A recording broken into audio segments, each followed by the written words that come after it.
Bonjour, je vais vous expliquer aujourd'hui comment réaliser des plans et des circuits imprimés avec EasyEDA et JSC PCB.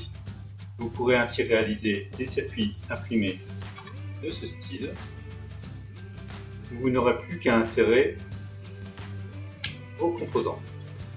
Voilà, donc vous avez dû chercher EasyEDA, vous arrivez là-dessus et vous arrivez dans Théorie projet, vous créez un nouveau projet et ensuite vous créez un nouveau schéma et vous allez arriver sur une feuille et à ce genre de choses. Donc ce genre de choses, vous pouvez placer tous les composants que vous voulez. Donc ici par exemple, si je place une résistance, il faut savoir qu'ici avec la petite flèche, vous avez accès à différents types de résistances. Ça sont les résistances classiques axiales, 1,5 watt, 1 watt. Ça sont les résistances CMS 0,2, 0,4, etc. Donc si vous voulez placer une résistance axiale, vous mettez ça, vous cliquez là-dessus, et vous cliquez là-dessus, et vous avez votre résistance. Si vous voulez placer un composant que vous n'avez pas là-dedans, éventuellement un peu plus compliqué, vous faites un clic droit, Place Component. Vous allez chercher, par exemple, si je veux un Vmos D1 Mini Pro.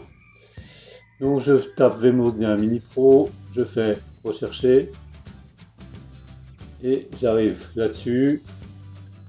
Vous regardez ici, vous avez la représentation du Vmos D1 Mini Pro qui va aller sur votre feuille, et ça c'est celle qui va aller sur votre PCB. Donc toutes ne sont pas forcément aussi bonnes. Par exemple ici, ça c'est une représentation qui va vous poser problème parce que vous n'avez pas la représentation sur le PCB. Donc on va en prendre une, celle que je prends d'habitude, qui va être celle-là, qui fonctionne bien, et vous faites placer. Placer, voilà, vous avez votre Vmos D1. Là, vous pouvez le tourner d'un quart de tour avec la barre d'espacement, dans le sens que vous voulez, et donc vous avez placé votre composant. Donc vous pouvez placer comme ça tous les composants que vous souhaitez. Après, une fois que vous aurez placé les composants, il va vous falloir câbler. Câbler, vous utilisez cet outil-là, et vous allez d'un point, là, si vous voulez faire un virage, vous cliquez, et vous faites attention à ce que le petit point ici soit raccordé. Donc sur ce principe, vous pouvez faire un schéma complet.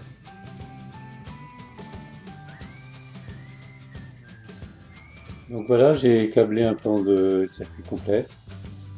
Une seule petite chose, éventuellement il faut rajouter des terminaisons sur les pins non utilisés.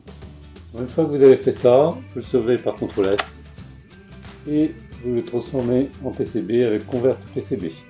On vous propose de vérifier les connexions. Vous mettez oui. Là, je vois que U1 ground n'est pas connecté.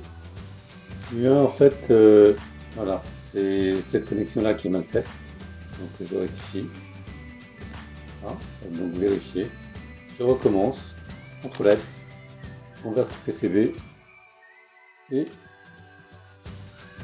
j'ai tous mes éléments. Je vais le mettre en millimètres. Facile. Je vais cette border outline round rectangulaire, largeur 110, hauteur 50, rayon des coins 2. Appliquer. Là, j'oriente les composants comme j'ai envie. Je vais mettre ça là, ça là, ça là, ça là, ça là, ça ici, et ça là. Donc quand je regarde de plus près, j'ai mes deux résistances. J'ai mon Vmos T1 avec son raccordement USB en bord de plaquette. J'ai mon connecteur ici, que je vais mettre ici en sortie. Et j'ai mon alimentation ici. Je démarre maintenant le routeur, autorouteur. Alors j'ai mis J'ai chargé l'autorouteur local et je l'ai démarré. Il faut le démarrer avant de pouvoir s'en servir. Donc autorouteur, General Options, là vous mettez par exemple 1 mm pour vos pistes, espacement 1 mm. Vous pouvez mettre des largeurs spéciales pour les pistes, par exemple les pistes Power. Ici, largeur 2, espacement 2, je valide. Là, largeur 2, 2, espacement 2, je valide. Et je démarre mon routeur. Hop, voilà, c'est déjà fait. J'ai 0 erreur. Et donc c'est bon. Alors on constate que toutes mes pistes sont tracées, que les pistes que j'ai demandées plus larges sont plus larges, que tout est bien câblé. Et donc j'ai à peu près fini. Là j'ai ma LED en CMS, mon interrupteur, mon connecteur, mon VMOS, mon alimentation, mes 2 résistances. Maintenant je peux transformer mon PCB en circuit imprimé. Je sauve. CTRL S toujours. Je lui mets un nom.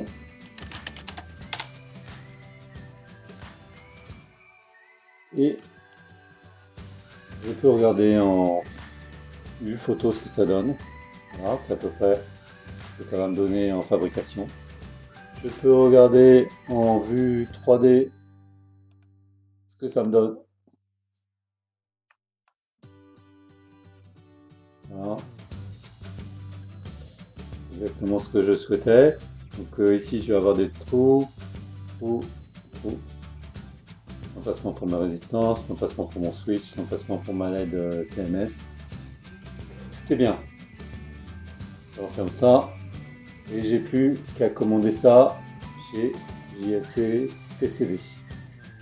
Donc pour cela, je transforme en fichier Gerber. Check DRC. Yes. Voilà, il ne vous reste plus qu'à passer votre commande chez JLC PCB. Pour ça, order à JLC PCB. Ça ouvre une fenêtre. Ça rajoute votre fichier Gerber. Voilà. Ici, vous vérifiez les options de couches, les dimensions 50 par 70. Vous en commandez 5. En bleu, finition normale. Copper white, nose, fit. Ça. Voilà. Voilà. Laser Sun Seal, c'est si vous voulez excluder des composants CMS. Et Save to Cart. Et c'est parti. Il ne vous restera plus qu'à payer. Donc au prix en euros, il faudra rajouter la livraison.